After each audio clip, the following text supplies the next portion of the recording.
पर्वत श्रेष्ठ आहे, कारण श्रीकृष्णांनी आपल्या दिव्य हाताने तो वर उचलला होता व त्या ठिकाणी त्यांनी अनेक प्रेमलीला रचल्या होत्या.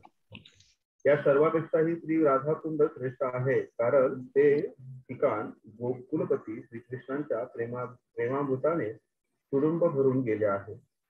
मग असा कोणता बुद्धिमान मनुष्य आहे जो गोवर्धन पर्वताच्या पायथ्याशी तिथं असलेल्या या दिव्य राधाकुंडाची सेवा करणार नाही. तर आपण ह्या श्लोकाद्वारे ऐकलं होतं की राधाकुंड जे आहे ते सर्व पवित्र स्थान आहे. ब्रह्ममत्व गौडी वैष्णव संप्रदायामध्ये श्री चैतन्य महाप्रभूंच्या कृपेने आपल्याला राधाकुंड आणि श्यामकुंड हे त्याची जी मुख्य जागा आहे ती कळाली. आणि त्यानंतर श्री चैतन्य महाप्रभूंनी स्वतः राधाकुंडाचा शोध घेतला आहे, कारण चैतन्य महाप्रभू सांगतात की राधाकुंड जे आहे हे सर्वात पवित्र स्थान आहे. आणि त्याच्यासाठी हे रूप गोस्वामी सांगतात का पवित्र स्थान आहे, कारण गोकुलपती कृष्णांच्या प्रेमामृताने हा कुटुंब भरलेला राधाकुंडाचा कुंड आहे. या कुंडामध्ये स्नान केल्यानंतर नक्कीच आपल्याला कृष्ण प्रेम प्राप्त होईल. आणि अशा राधाकुंडाची सेवा करणे हे आपल्यासाठी सर्वात महत्वाचं कार्य आहे. त्याप्रमाणे आपण चर्चा केली होती की राधाकुंड जाणे हे महत्वाचं कार्य आहे, पण आपण राधाकुंडामध्ये अपरिपक्व स्थितीमध्ये जाऊ शकत नाही. आपल्याला आपली जी भक्ती जी आहे ही परिपक्व करणं गरजेचं आहे. त्यानंतर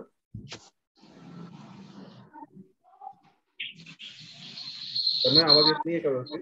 बाकी भक्तांना आवाज येतोय माझ्या व्यवस्थित? प्रभूजी आवाज खूप कमी येतोय. हा प्रभूजी, आम्हाला पण कमी येतोय आवाज. हरे कृष्णा. प्रभूजी माझ्यासाठी व्यवस्थित आवाज आहे तुमचा.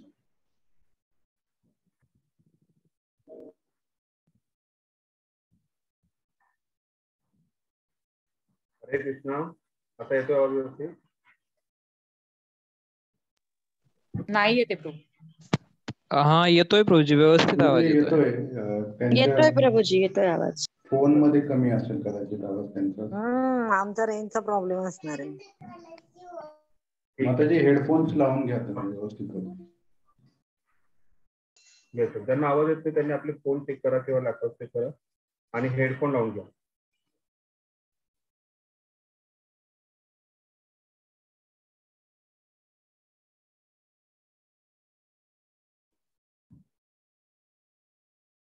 श्लोक क्रमांक 10. कर्मेभ्य परितो हरे प्रियतया व्यक्तियुज्ञाज्ञानिनं तेभ्यो ज्ञान विमुक्त भक्ति परमा प्रेमा कनिष्ठता तेभ्यश्चा पशुपाल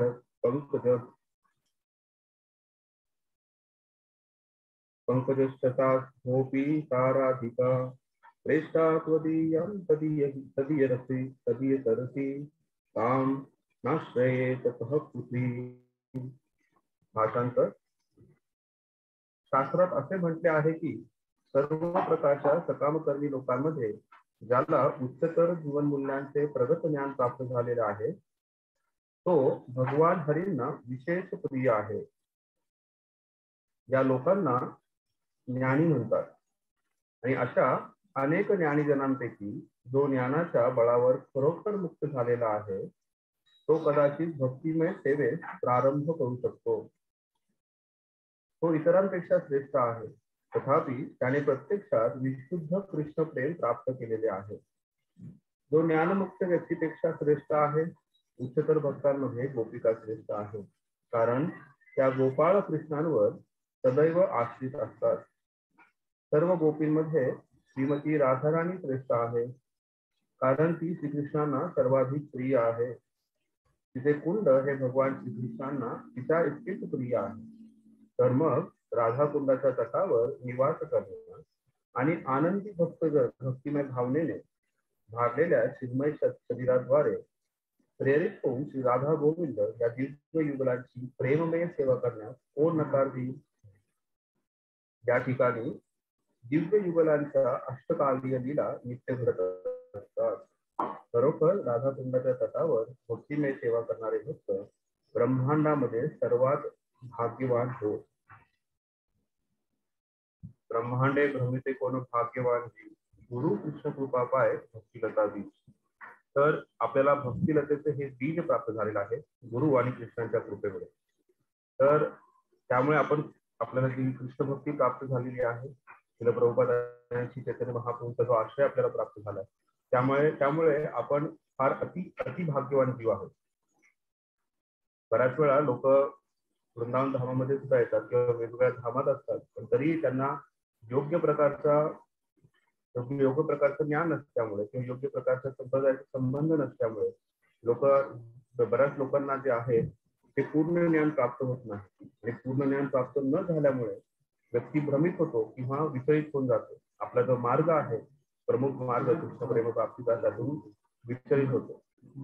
पण तर ह्या सर्व गोष्टींचा किंवा वेगवेगळ्या संप्रदायांचा किंवा वेगवेगळ्या संस्थेचा विचार केल्यानंतर त्यांच्याबद्दलचं अध्ययन केल्यानंतर एक गोष्ट नक्कीच कळते की आपण फार भाग्यशाली आहोत.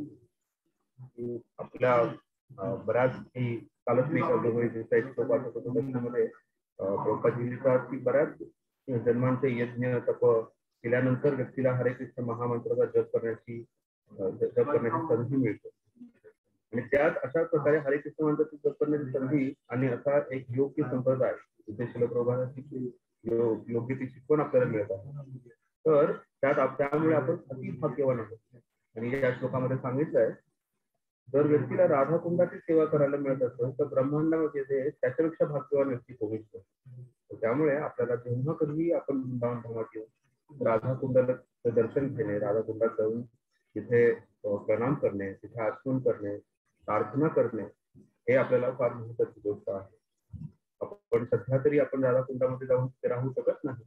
जेव्हा आपण आपल्या गुरूंचा आदेश मिळेल आणि जेव्हा आपली भक्तीमध्ये वृद्धी होईल त्यावेळेस आपण राधाकुंडाचा आश्रय घेऊ शकू. पण अशा राधाकुंडाची सेवा करणे म्हणजे त्याच्या राधाकुंडाचं दर्शन घेणे, तिथे प्रार्थना अर्पित करणे, तिथे जाऊन आपण आपले जे भक्तिमय कार्य करणे, जप करणे, ही राधाकुंडाची सेवा करण्याचा मानत आहे. तर असा भाग्यवान जीव इथे जगात कोणीच नाही. श्लोकाच्या सुरुवातीला इथे श्री रूप गोस्वामी सांगतायत की शास्त्रामध्ये असं म्हणते आहे की सर्व प्रकारच्या सकामकर्मी लोकांमध्ये त्याला उच्चतर जीवनमूल्याचे प्रगत ज्ञान प्राप्त झाले आहे, तो भगवान हरींना विशेष प्रिय आहे. तर इथे या श्लोकामध्ये श्री रूप गोस्वामी जे आहेत ते वेगवेगळे योग विद्या आहेत आणि त्यामध्ये भक्ती योग हा सर्वश्रेष्ठ कथा आहे. आणि भक्ती योगामध्ये सुद्धा श्रीमती गोपी ज्या आहेत किंवा श्रीमती राधाराणी ज्या आहेत त्यांच्या चरण कमलांचे पालन करत आपण भक्ती कशा प्रकारे करावी, त्याचं एक स्टेप बाय स्टेप म्हणजे पायऱ्या, जसं आपण पायऱ्या चढतो त्याच्या वेगवेगळ्या पायऱ्या सांगितल्या आहेत. तर सुरुवातीला ते कर्मयोगाबद्दल सांगतात. कर्मयोगामध्ये 2 प्रकार असतात, सकाम कर्मयोग आणि निष्काम कर्मयोग. सकाम कर्मयोग म्हणजे व्यक्ती जो आहे तो कर्म करतो, त्याला कर्मयोगाबद्दल ज्ञान असतं किंवा त्याला हे माहिती असतं की आपलं जे कर्माचं फळ आहे ते भगवंतांना आपण अर्पित केलं पाहिजे. पण त्याचबरोबर तो व्यक्ती जो आहे हा काही कामना असतात त्याच्या मनामध्ये, तो स्वतःला करता समजतो किंवा तो व्यक्ती जो आहे जे कर्माचं फळ पूर्णपणे भगवंतांना अर्पण करत नाही. तर कामना काम कोणत्या ना कोणत्या प्रकारची कामना ठेवणे असं जे कर्म आहे त्याला सकाम कर्म. त्याच्यानंतर व्यक्ती सकाम कर्मयोगानंतर त्याच्या ज्ञानामध्ये वृद्धी होते आणि त्याच्या चेतनेत झालेल्या वृद्धीनंतर व्यक्ती निष्काम कर्मयोग करतो. ही पुढची पायरी आहे निष्काम कर्मयोग. तर निष्काम कर्मयोग म्हणजे कोणत्याही प्रकारची कामना न करता, म्हणजे कर्मयोग निष्काम कर्म याची व्याख्या देताना भगवंत सांगतात की जो व्यक्ती जो आहे जो स्वतःला करता समजत नाही, जे काही कार्य तो करतोय, जे काही कर्म करतोय त्याचं फळ जे आहे ते पूर्णपणे भगवंतांना अर्पित कर्म करतो, भगवंतांना ते फळ अर्पित करतो. दुसरी गोष्ट म्हणजे स्वतःला करता समजत नाही. तर बऱ्याच वेळा प्रश्न पडू शकतो की भगवंतांना कर्माचं फळ अर्पित करायचं, स्वतःला करता समजायचं नाहीये, मग कर्मच कशाला करायचं, आपण कर्म सुरू करायला असं एखाद्या कोणाला वाटू शकतं.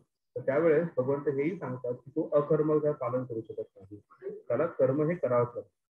तर कर्म करायचं, कर्म केल्यानंतर कर्माचं फळ जे आहे ते भगवंतांना अर्पित करायचं.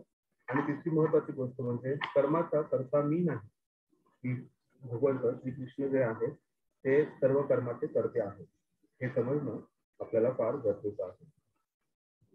तर ही दुसरी पायरी कर्मयोग आहे सकाम कर्मयोग, निष्काम कर्म. त्यानंतर व्यक्तीच्या ज्ञानामध्ये वृद्धी होत आणि म्हणून तिथे लिहितात पुढे, ज्या लोकांना ज्ञानी म्हणतात. कोणत्या लोकांना ज्ञानी म्हणतात? ज्यांना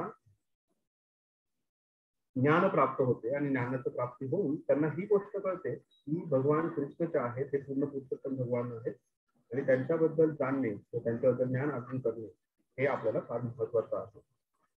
असे भरपूर ज्ञानी व्यक्ती असतात आणि अशा अनेक ज्ञानी जणांपैकी जो ज्ञानाच्या बळावर खरोखर मुक्त झालेला आहे तो कदाचित भक्तिमय सेवेत प्रारंभ करू शकतो. तर कर्मयोग, त्यानंतर ज्ञानयोग, ज्ञानयोगानंतर अष्टांग योग आणि नंतर भक्तियोग अशा पायऱ्या आहेत. कर्मयोग, ज्ञानयोग, अष्टांग योग आणि भक्तियोग. तर कर्मयोगामध्ये व्यक्ती कर्म करत राहतो आणि आपलं फळ जे आहे भगवंतांना अर्पित करत राहतो आणि अशा प्रकारे तो जो आहे भगवंतांशी संबंध साधतो. योग म्हणजे भगवंतांशी संबंध जोडणे आणि तो भगवंतांनी संबंध जोडतो. कर्मयोगानंतर दुसरी जी पायरी आहे ती म्हणजे ज्ञानयोग. त्यामध्ये वेगवेगळ्या प्रकारचं ज्ञान अर्जित करतो. अशा ज्ञान अर्जन करण्यामध्ये ज्ञानयोगी बऱ्याच वेळा भ्रमित होऊन जातो. पण तर त्याच्यातूनही काही ह्या सगळ्या अशा ज्ञानींमध्ये असा एखादा आहे की त्याला भगवंत कृष्ण पूर्ण पुरुषोत्तम आहेत हे समजतं आणि मग तो भगवंत कृष्णांशी आपला संबंध जोडण्याचा प्रयत्न करतो. तो म्हणजे ज्ञानयोग. ज्ञानयोगाच्या नंतर भगवंत कृष्णांना प्राप्त करण्यासाठी वेगवेगळ्या प्रकारे व्यक्ती भगवंत कृष्णांना प्राप्त करू शकतो. तो व्यक्तीचा आहे हा अष्टांग योगाचं पालन करतो.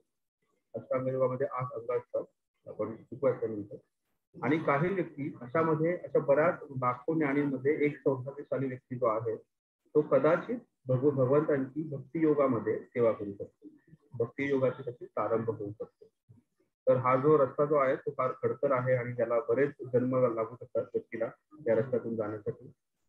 पण पुढे ते लिहित आहेत तथापि त्याने प्रत्यक्षात विशुद्ध कृष्ण प्रेम प्राप्त केले आहे जो ज्ञानमुक्त व्यक्तींपेक्षा श्रेष्ठ आहे. तर असे जे ज्ञानयोगी मुक्ती व्यक्ती आहेत त्यांच्यापेक्षाही श्रेष्ठ जो आहे हा भगवंतांचं कृष्ण प्रेम प्राप्त करणारा व भक्ती योगाचं पालन करणारा.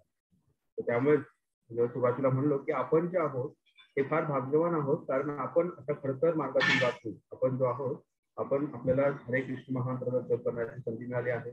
श्रीमद भागवताचा अध्ययन करण्याची संधी मिळाली आहे. त्याचबरोबर भक्तिशास्त्रांचं अध्ययन करण्याची संधी मिळालेली आहे आणि श्रवण कीर्तन विष्णू स्मरण विधा भक्तीचं पालन करत आपण नक्कीच प्रगती करणार आहोत.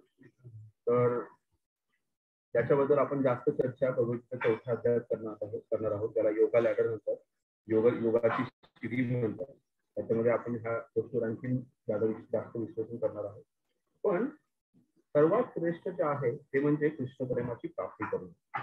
आणि अशी कृष्ण प्रेमाची प्राप्ती कोणी केली आहे ते ब्रज गोपींनी अशा कृष्ण प्रेमाची प्राप्ती केली आहे.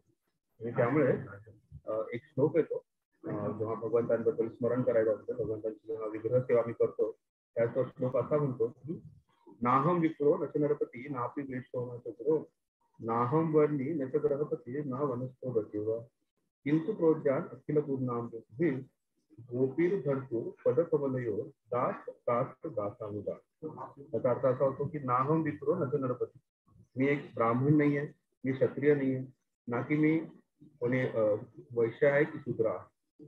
मी कोणत्याही प्रकारचा नाहम विप्रो नचरती नापी वेष्टो नाहम वर्णी, मी वानप्रस्थ नाहीये, मी गृहस्थ नाहीये, मी संन्यासी नाहीये किंवा मी ब्रह्मचारी नाहीये. मी कोण आहे? गोपीर भरपूर पदकमलयोर दास दास दासानुदास.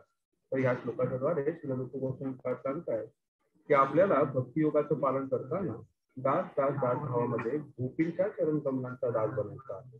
गोपींच्या चरण कमलाचा दास घेणारे आपले आचार्य आहेत, त्या आचार्यांचे त्यांचे शिष्य आहेत. अशा गुरु शिष्य परंपरेमध्ये आपण असा आश्रय घेऊन आपली भक्तिमय सेवा करायची आहे, भक्तिमय प्रगती करायची आहे. पुढे जाऊन त्या श्लोकामध्ये श्री रूप गोस्वामी सांगतायत की ह्या सर्व गोपींमध्ये श्रेष्ठ गोपी म्हणजे श्रीमती राधाराणी. अशी श्रीमती राधाराणी जी आहे त्या भगवंत कृष्णांना अतिप्रिय आहे आणि अशा श्रीमती राधाराणी ज्या भगवंत कृष्णांना अतिप्रिय आहेत त्यांचं जे राधाकुंड आहे तेही भगवंतांना अतिशय प्रिय आहे. तर आपल्या जी भक्तांना माहिती असेल की कशा प्रकारे राधाकुंड जे आहे त्याचे प्राकट्य झालं कृष्ण लीलेमध्ये. तर त्याच्यावर थोडीशी चर्चा करूयात. पुन्हा एकदा आपण अरिष्टासूर नावाचा एक राक्षस होता आणि हा अरिष्टासूर नावाचा जो राक्षस आहे तो एका बैलाच्या रूपामध्ये भगवंतांवरती आक्रमण करतो. आणि त्यावेळेस भगवंत जे आहे भगवंत कृष्ण त्या अरिष्टासुराचा ते वध करतात.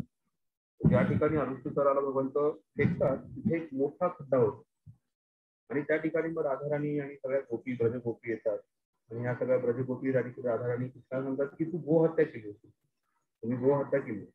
कृष्णदास हा राक्षस होता, आम्ही कशी गोहत्या केली नाही, तरीही तो बैलाच्या रूपात होता आणि तुम्ही बैलाला मार. त्यामुळे गोहत्या केल्यामुळे तुम्हाला गो हत्येचं जे पाप आहे त्या हे पाप लागलेलं आहे. तर गोहत्येचं पाप हे फार जास्त भयंकर असं पाप मानलं जातं आणि ह्या पापातून मुक्ती करायची तुम्हाला करावी लागते. तर हे जे काही मोठं पातक तुम्ही केलेलं आहे या पातकातून तुम्हाला मुक्ती करावीच लागेल. त्यासाठी प्रायश्चित्त हे लगेच करावं लागेल. तुम्हाला कृष्ण मध्ये काय करावं लागेल मला म्हणतात की सगळ्या ज्या काही प्रमुख नद्या आहेत गंगा, यमुना, सरस्वती, गोदावरी, नर्मदा, कावेरी या सर्व नद्यांमध्ये जाऊन तुम्ही स्नान करून. तर भगवंत कृष्ण म्हणतात की मला नद्यांपर्यंत जाण्याची गरज नाहीये, मी नद्यांना इथे आव्हान देतो. आणि भगवंत स्मरण करतात या सर्व नद्यांचं आणि ह्या नद्या ज्या आहेत त्या लगेच इथे उपस्थित होतात आणि भगवंतांना प्रणाम करतात आणि त्यांची कशी सेवा करू भगवंत त्यांना तिथं एक मोठा खड्डा झाला होता त्या खड्ड्यामध्ये तिथे त्यांना विराजमान व्हायला सांगतात. सगळ्या नद्या ज्या आहेत त्या खड्ड्यामध्ये विराजमान होतात आणि भगवंत तिथे स्नान करतात. आहे त्या नदीमध्ये त्या ज्या कुंडामध्ये जाऊन स्नान करतात आणि बाहेर येतात आणि स्नान केल्यानंतर सगळ्यांना गोपींना सांगतात की तुम्ही मला जे सांगितलं त्यातून मी पातकातून मुक्त झालो, मी पापमुक्त झालो. गोपी म्हणतात ठीक आहे. पण कृष्ण म्हणतात तुम्हीही आता पाप केलेला, तुम्ही एका राक्षसाला सहकार्य केलं आणि त्या सहकार्यामुळे तुम्हालाही आता इथे एखादं कुंड बनवून तुम्हालाही आता जाऊन नद्यांमध्ये स्नान करावं लागतं. असं म्हटल्यानंतर भगवंत गोपी तयार होतात, त्याहीच एक खड्डा खोदायला सुरुवात करतात आणि त्यांनी त्याला कंगन कुंड असं म्हणतात. राधा कुंडामध्ये जे प्रमुख मध्य कुंड आहे त्याला कंगन कुंड म्हणतात. तर गोपी जे आहे ते आपले जे कंगन आहे जे बांगडी आहे त्याने कुंड खोदायला सुरुवात करतात आणि तिथे कुंड खोदून ते तिथे छोटंसं कुंड बनवतात आणि तिथून मग ते काय करतात की तिथून मानसी गंगा जी आहे गोवर्धन मध्ये परिक्रमेमध्ये आपण जर गेला तर तुम्हाला तिथून सापडेल. मानसी गंगा एक फार प्रमुख जागा आहे जी भगवंतांच्या मनामधून आलेली जी गंगा आहे आणि ती गंगेपेक्षाही पवित्र असं म्हटलं जातं त्या मानसी गंगेला. त्यामुळे भक्त जे आहेत ते मानसी गंगेमध्ये स्नान करून गोवर्धन परिक्रमा सुरू करतात. मग गोपींनी तिथून मानसी गंगेवरून जे पाणी आहे ते कुंडात आणायला सुरुवात केली आणि फार जास्त परिश्रम करत होता. हे परिश्रम पाहून कृष्णाला फार दुःख झालं आणि त्यावेळेस कृष्ण या सर्व नद्या त्यांनी त्या बाजूच्या कुंडामध्ये आश्रय घेतला होता त्यांना सगळ्यांना विनंती केली की तुम्ही या कुंडामध्ये या. त्यावेळेस ज्या श्यामकुंडा ज्या कुंडातून जिथे कृष्णाने स्नान केलं तिथून सगळ्या ज्या नद्यांचं पाणी जे आहे त्या राधा कुंडामध्ये आहे आणि मग तिथे सर्व गोपी ज्या आहेत त्या स्नान करतो. प्रमुख प्रामुख्याने श्रीमती राधाराणी तिथे स्नान करतो आणि बाहेर आल्यानंतर कृष्ण राधाराणीला सांगतात की तुम्ही इथे स्नान केलंय म्हणून ही जी जागा आहे ती मला सगळ्यात जास्त प्रिय आहे आणि आजपासून ह्या कुंडाचं नाव जे आहे राधा कुंड आहे. मग राधाराणी श्यामकुंडात जातात आणि श्यामकुंडात स्नान करतात आणि बाहेरून भगवंतांना सांगतात की हे श्यामकुंड जे आहे हे मला प्रिय आहे आणि ह्याचं नाव आपण आजपासून श्यामकुंड ठेवायचं कारण तुम्ही तिथे स्नान. अशा प्रकारे राधाकुंड आणि श्यामकुंड यांचं प्राकट्य झालं. तर कार्तिक पुण्याची पौर्णिमा येते पहिली पौर्णिमेची तर त्या दिवशी असं म्हटलं जातं की राधाकुंडामध्ये अमृत बाहेर येतो. म्हणजे राधाकुंड त्याचा आविर्भाव दिवस आहे राधाकुंडाचा आणि राधाकुंडाचं जल जे आहे एका दुधा समान सफेद होतं असं त्यांनी पाहिलेलं आहे. अशा प्रकारे राधाकुंडाचा आविर्भाव होतो आणि हे राधाकुंड जे आहे ते भगवान श्रीकृष्णांना अतिप्रिय आहे. आपण तात्पर्य वाचतो. काही प्रश्न कोणाचे असतात आतापर्यंत चर्चेवर? आवाज नाही माझा. हरे कृष्णा. आवाज नाही आला.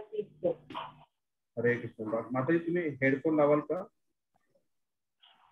इयरफोन किंवा हेडफोन लावाल का तुम्ही?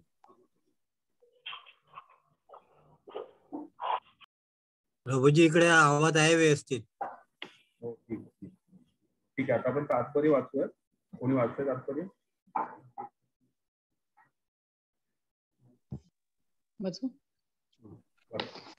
या क्षणी जवळजवळ सर्वजण कोणते ना कोणते सकाम कर्म करण्यात मग्न आहेत. ज्यांना कर्म करून भौतिक लाभ मिळवण्याची इच्छा असते त्यांना कर्मी म्हणतात. या भौतिक जगातील सर्व जीव मायावश झालेले आहेत. याचे वर्णन विष्णू पुराणामध्ये पुढील प्रमाणे केलेले आहे. विष्णू शक्ती ही परा प्रोक्ता क्षेत्रज्ञानाख्या तथा परा अविद्या कर्म संज्ञान्या तृतीया शक्ती रिष्यते. ऋषींनी भगवंतांच्या शक्तीचे 3 प्रकारात विभाजन केले आहे आणि ते प्रकार म्हणजे आध्यात्मिक शक्ती, तटस्थ शक्ती आणि मायाशक्ती. मायाशक्ती किंवा भौतिक शक्ती ही 3ऱ्या श्रेणीची शक्ती समजली जाते.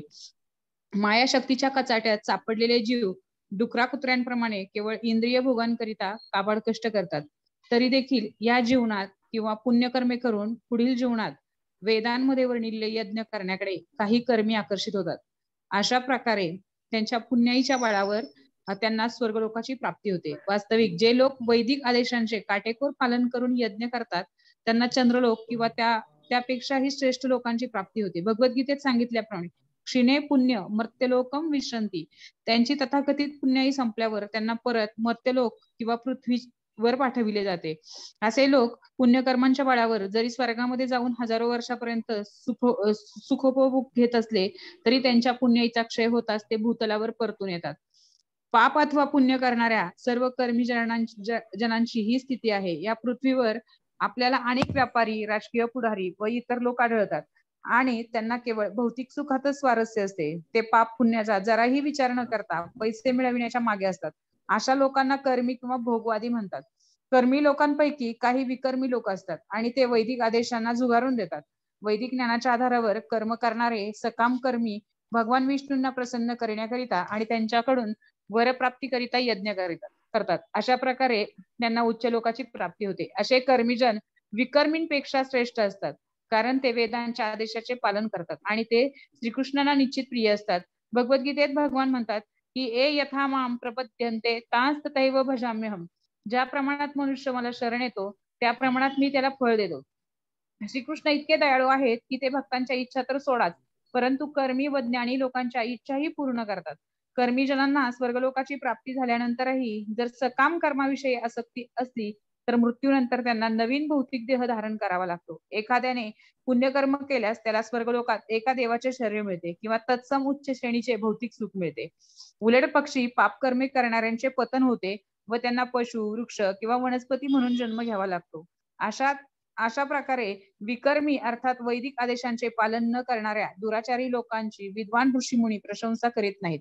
श्रीमद भागवतात सांगितले आहे की नूनम प्रमत्तः कुरुते विकर्म यदिंद्रिय प्रीतय अप्रुनोति न साधु मन्येयत आत्मनोय मसनपी क्लेशद आसदेह. केवळ इंद्रिय भोगाकरिता कुत्र्या डुकराप्रमाणे कठोर परिश्रम करणारे भौतिकवादी लोक खरे तर वेडेच असतात. केवळ इंद्रिय भोगाकरिता ते सर्व प्रकारची कुकर्मे करतात.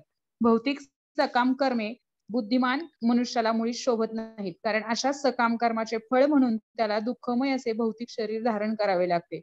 भौतिक अस्तित्वाला जोडून असलेल्या 3 प्रकारच्या क्लेशातून बाहेर पडणे हेच मनुष्य जीवनाचे उद्दिष्ट आहे. दुर्दैवाने सकाम कर्मी लोक पैसा मिळवण्याकरिता आणि केन केन प्रकारे क्षणभंगूर भौतिक सुख सुविधा मिळवण्याकरिता वेडे झालेले असतात. म्हणून त्यांना नीच योनीत जन्म घेण्याचा धोका पत्करावा लागतो. भोगवादी लोक या भौतिक जगात सुखी होण्यासाठी मूर्खासारख्या योजना आखतात. ते असा विचार करीत नाहीत की आपण थोडीच वर्ष जगणार आहेत व त्यातील बहुतांश वेळ इंद्रिय भोगाकरिता धनप्राप्ती करण्यात जाणार आहे. अशा सर्व कृत्यांचा शेवट मृत्यूमध्ये होतो. भौतिकवादी लोक असा विचार करीत नाहीत की वर्तमान देह सोडल्यानंतर आपल्याला नीच पशु, वनस्पती किंवा वृक्ष म्हणून जन्म घ्यावा लागेल.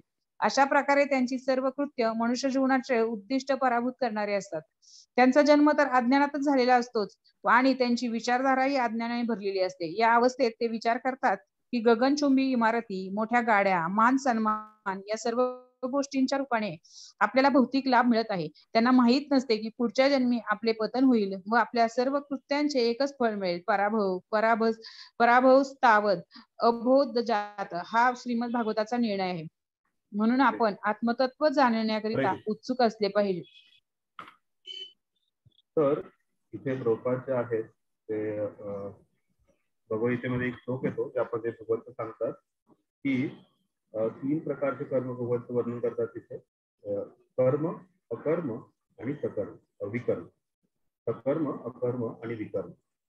तर अकर्म हे तर कुठल्याही प्रकारे शक्य नाहीये, कारण जीवात्मा हा कोणत्याही प्रकारचं कार्य केल्याविना राहू शकत नाही. पण बऱ्याच वेळा ज्ञानी जे आहेत, ज्ञान योगाचं पालन करणारे व्यक्ती जे आहेत ते लोकांना अकर्म करायला सांगतात. सगळ्या गोष्टींचा त्याग करा आणि कोणत्याही प्रकारचं कर्म करू नका. पण असं होऊ शकत नाही, व्यक्तीला चालावं लागतं, बोलावं लागतं किंवा जेवावं लागतं आणि अशा प्रकारे ही त्याच्याकडून काही कर्म त्याच्याद्वारे काही पाप किंवा पुण्य घटू शकतं. तर अकर्म हे होऊ शकत नाही. त्यानंतर पुढचे 2 आहेत ते म्हणजे सकर्म आणि विकर्म. तर प्रभुपाद इथे तात्पर्यामध्ये सकर्म आणि विकर्माबद्दल चर्चा करतात. तर तिथे प्रभुपाद सकर्म म्हणजे योग्य प्रकारचं कर्म करणे आणि असे योग्य प्रकारचं कर्म जर व्यक्तीने केलं तर असा व्यक्ती स्वर्गलोकामध्ये जातो आणि स्वर्गलोकामध्ये गेल्यानंतर अशा व्यक्तीस माहिती असतं की आपल्याला कृष्णाशी आपले संबंध जोडायचे आहेत आणि हा स्वर्गलोकामध्ये काही प्रकारचा भोग देतो. कधी कधी देवताचं शरीर मिळू शकतो किंवा त्याला उच्च भोग प्राप्ती मिळू शकते. आणि त्यानंतर दुसरा जो आहे तो म्हणजे विकर्मी. तर प्रभुपाद इथे फार फिरून बोलतात की अशा प्रकारचे काही व्यक्ती आहेत, जे व्यापारी आहेत, राजकीय पुढारी आहेत किंवा असे बऱ्याच प्रकारची लोक आपल्याला आढळतात आणि असे लोक आहेत त्यांना विकर्म करण्यातच आनंद असतो आणि त्यांना कसल्याही प्रकारचं भीती नसते किंवा कसल्याही प्रकारचे त्यांना दुःख होत नाही त्या गोष्टी. असे विकर्मी लोक जे आहेत ते आपलं वाईट कर्म जे आहे ते करतच राहतात. विकर्म म्हणजे जे कर्म मनुष्यासाठी नाही त्याला विकर्म म्हणतात. जसे आपण 4 नियमांचं पालन करतो ते विकर्मामध्ये.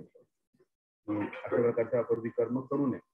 पण दुर्भाग्याची अशी गोष्ट आहे की बरेच असे व्यक्ती आहेत ह्या जगामध्ये जे विकर्माची चिंता करत नाहीत आणि असे विकर्म करून धन प्राप्ती करण्याचा प्रयत्न करतात किंवा आनंद भोगण्याचा प्रयत्न करतात आणि ते जे काही वैदिक जो आदेश आहे त्या वैदिक आदेशांना ते झुगारून लावतात.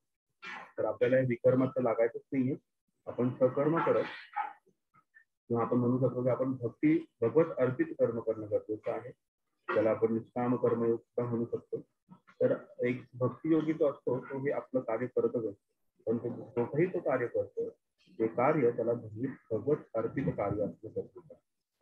तर इथे प्रभुपाद सुरुवातीच्या श्लोकाचा जो भाग आहे त्याचं वर्णन करताना त्या सर्व गोष्टी सांगतात आपल्याला की कशा प्रकारे व्यक्तीने आपलं जे काही कर्म व्यक्ती करत आहे ते कर्म भगवत अर्पित असणं गरजेचं आहे. आणि असे व्यक्ती जे आहेत त्यांना ह्या गोष्टीची जाण आहे ते भाग्यशाली आहे. नाहीतर बाकीचे लोक जे ज्ञान नसल्यामुळे दुर्भाग्यशाली. पुढे वाचवत दुसरं कोणी वाचू शकतो? वाचू का प्रभूजी मी? हो. अशा प्रकारे ज्ञानी मनुष्य कर्मीपेक्षा श्रेष्ठ आहे, कारण तो इंद्रिय भोग देणाऱ्या त्याच्या आधीचा परिग्रह आहे.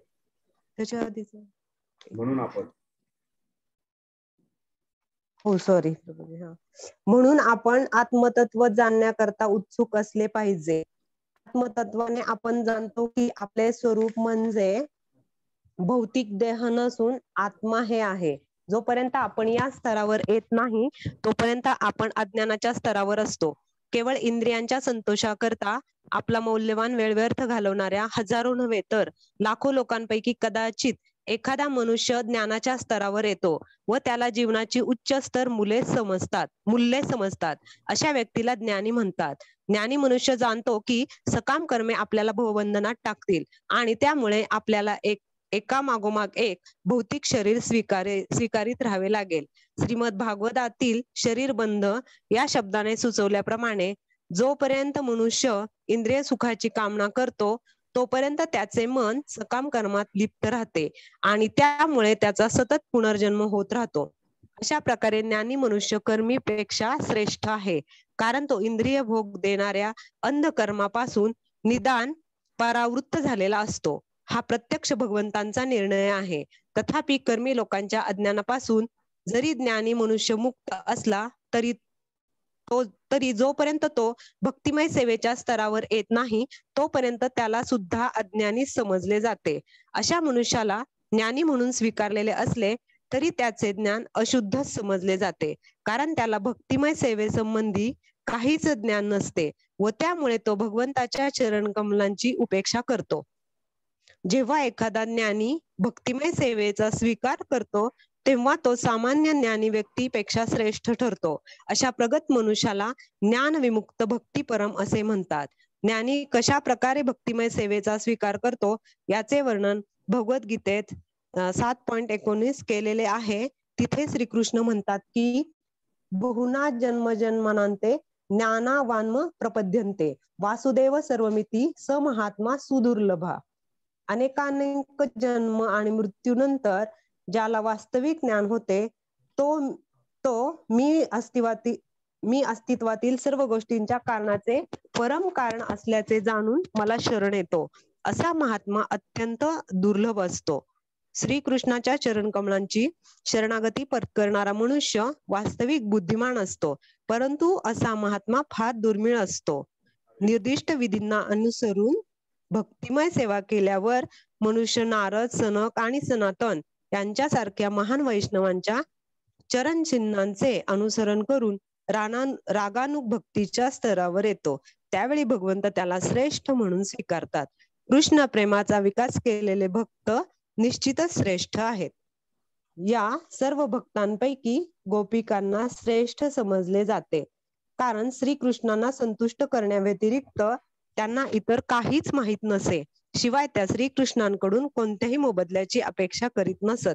खरोखर कधी कधी श्रीकृष्ण त्यांच्यापासून दूर जाऊन त्यांना दुःख सागरात लोटत असत, तरी देखील त्या श्रीकृष्णांना विसरू शकत नसत. जेव्हा श्रीकृष्णांनी मथुरेत जाण्याकरता वृंदावन सोडले तेव्हा गोपी अत्यंत व्याकुळ झाल्या आणि त्यांनी आपले उर्वरित जीवन श्रीकृष्णांपासून झालेल्या वियोगाने केवळ क्रंदन करीत व्यतीत केले.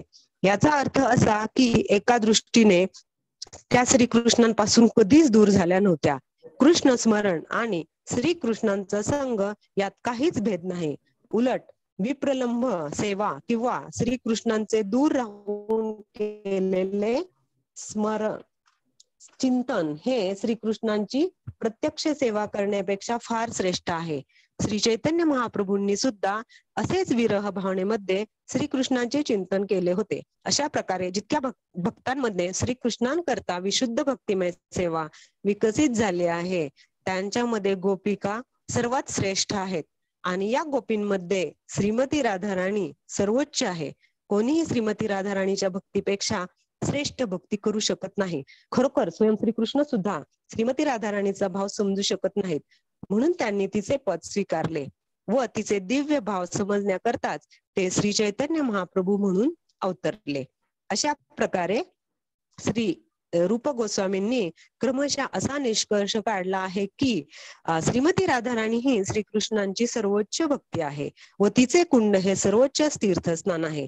यास सप्रमाण पुष्टी म्हणून चैतन्य चरितामृतात लघु भागवतामृत उत्तरखंड 45 या ग्रंथातील खालील श्लोक दिला आहे. यथा राधा प्रिया विष्णुस्तस्या कुंडम प्रियम तथा सर्व गोपीषु सैवैका विष्णोरत्यंत वल्लभा. ज्याप्रमाणे श्रीमती राधाराणी भगवान श्रीकृष्णांना विष्णूंना प्रिय आहे, त्याचप्रमाणे राधा कुंड ही त्यांना तेवढेच प्रिय आहे. सर्व गोपींमध्ये केवळ तीच भगवंतांना सर्वाधिक प्रिय आहे. म्हणून कृष्ण भावनामृतात रुची असणाऱ्या सर्व लोकांनी शेवटी राधाकुंडाचा आश्रय घ्यावा व तिथे जीवनभर भक्तिमय सेवा करावी. उपदेशामृताच्या 10व्या श्लोकाचा रूप गोस्वामींनी सांगितलेला हाच निष्कर्ष आहे. हरे कृष्ण प्रभूजी. धन्यवाद. सुरुवातीला आपण वाचायला सुरुवात केली तेव्हा भगवंत जे आहेत प्रभुपादजी जे आहेत ते ज्ञानी व्यक्तींबद्दल चर्चा करतात. जे व्यक्ती जे आहेत ते वेगवेगळ्या प्रकारचं ज्ञान अर्जित करतात, पण अशामध्ये काही भाग्यशाली फार कमी प्रमाणात लोक असतात जे हे जे भगवंतांचे जे पूर्ण ज्ञान आहे ते भगवंतांबद्दलचं जे ज्ञान आहे ते त्याचा स्वीकार करतात किंवा ते ज्ञान त्यांना प्राप्त होते. असे बरेच ज्ञानी आहेत ते ज्ञानाच्या शोधामध्ये वेदाच्या वेगवेगळ्या ज्या काही शाखा आहेत त्या शाखांचा अध्ययन करतात, पण दुर्भाग्यांना त्यांना वेदेश सर्वे अहम एव वेद्यो म्हणजे वेदांचा जो सार आहे भगवंत कृष्णांना जाणणे हे त्यांना समजत नाही. आणि ते पूर्ण भरकटत राहतात वेगवेगळ्या मार्गांमध्ये किंवा वेगवेगळ्या शास्त्रांमध्ये. पण असं जे भगवंतांचं जे पूर्ण ज्ञान आहे ते प्राप्त होणं हे फार दुर्मिळ आहे. आणि असं दुर्मिळ ज्ञान प्राप्त झाल्यानंतर तो व्यक्ती जो आहे तो भगवंतांची भक्तिमय सेवेचा प्रारंभ करतो. तर भगवंतांबद्दलचं ज्ञान पूर्णपणे नसेल तर ज्ञान विमुक्त भक्ती परम असं म्हटलंय.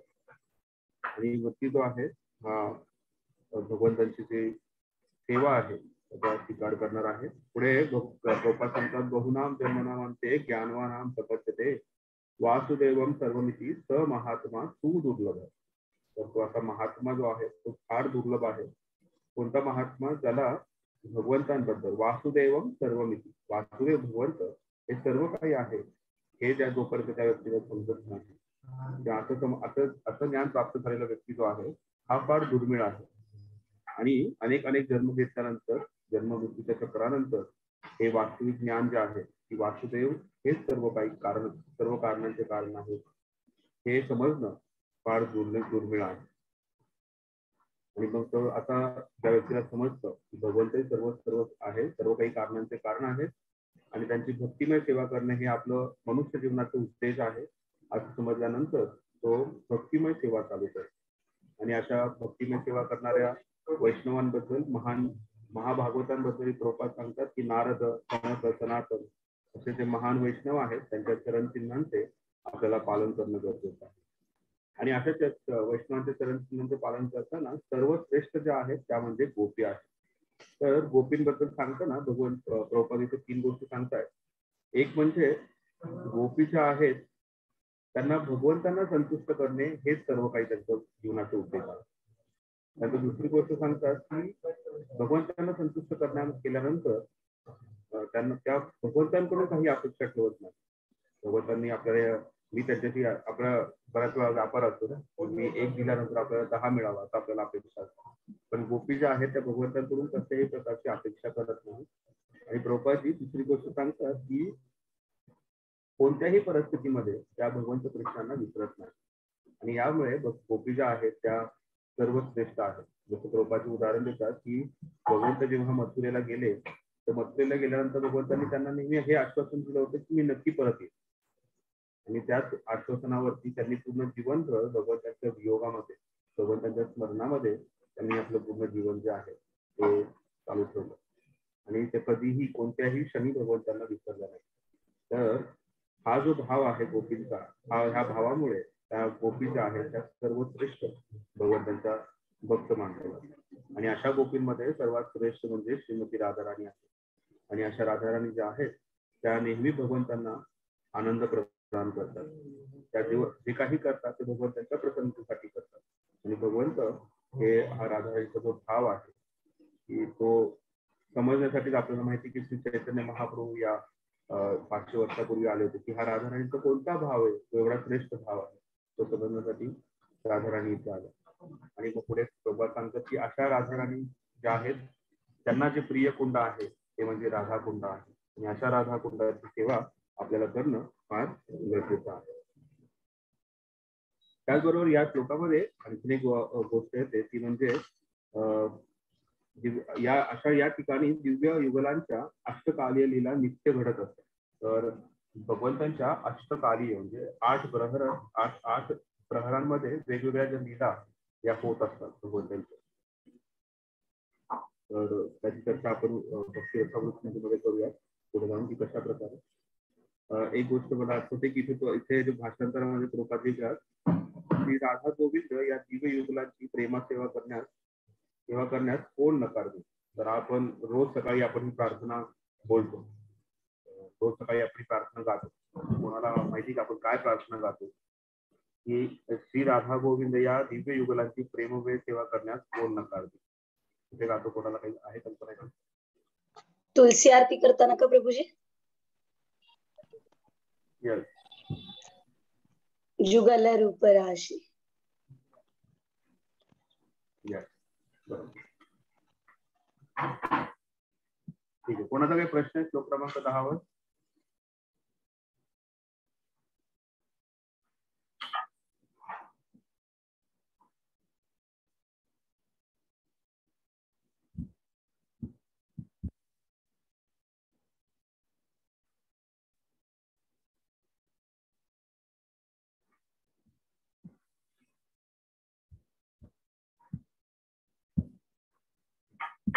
आपण श्लोक क्रमांक 11 वरती चर्चा करूया. श्लोक क्रमांक 11 वरती चर्चा झाल्यानंतर हरे आपण Krishna. open book assignment Prabhuji आणि हरे कृष्ण. प्रभूजी हा, बोल. ह्याच्यामध्ये जे आहे ना की दिव्य युगलाच्या अष्टकालीय लीला नित्य घडत असतात त्याच्याबद्दल थोडस काही सांगू शकता? तर अष्टकालीय लीला ज्या आहेत ते दिवसामध्ये 8 प्रहर असतात. त्या 8 प्रहरामध्ये भगवंतांच्या वेगवेगळ्या लीला होत असतात. जसं सकाळचा जो ब्रह्ममुहूर्ताचा वेळ आहे त्याला निशांत लीला म्हणतात किंवा प्रशांत लीला, मध्य लीला अशा वेगवेगळ्या लीला असतात. 8 वेगवेगळ्या स्तराच्या लीला असतात. तर आणि बऱ्याच वृंदावनातल्या मंदिरामध्ये अशा प्रकारे भगवंतांची सेवा केली आहे. भगवंतांचा उठण्याची वेळ, त्यानंतर भगवंतांच्या जे काही स्नान आणि त्यांचे शृंगार करण्याची जी विधी आहे, त्यानंतर भगवंत आपले जे गोपांबरोबर आणि गायींबरोबर जे विचरण करायला जातात ती लीला आहे.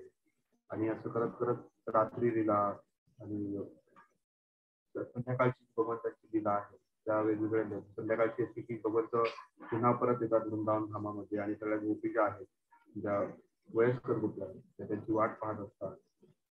आल्यानंतर पुन्हा भगवंतांचा शृंगार केला जातो. भगवंतांच्या गोपांबरोबर भगवंत असतात तेव्हा भगवंतांचा तो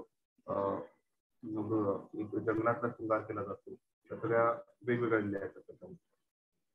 तर 8 प्रहारामध्ये भगवंतांचे 8 प्रकारे वेगवेगळ्या प्रकारे सेवा केली जाते. भगवंत वेगवेगळ्या प्रकारे लीला करतो. जसं रात्री लीलेमध्ये आपण रास लीला घेऊ शकतो की रात्रीच्या वेळेस काय म्हणतो रात्री म्हणजे मिडनाईट म्हणतात त्याला, अशा वेळेस लीला.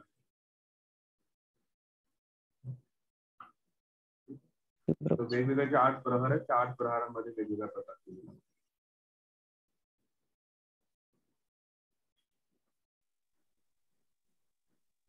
अजून काही प्रश्न कोणाचा?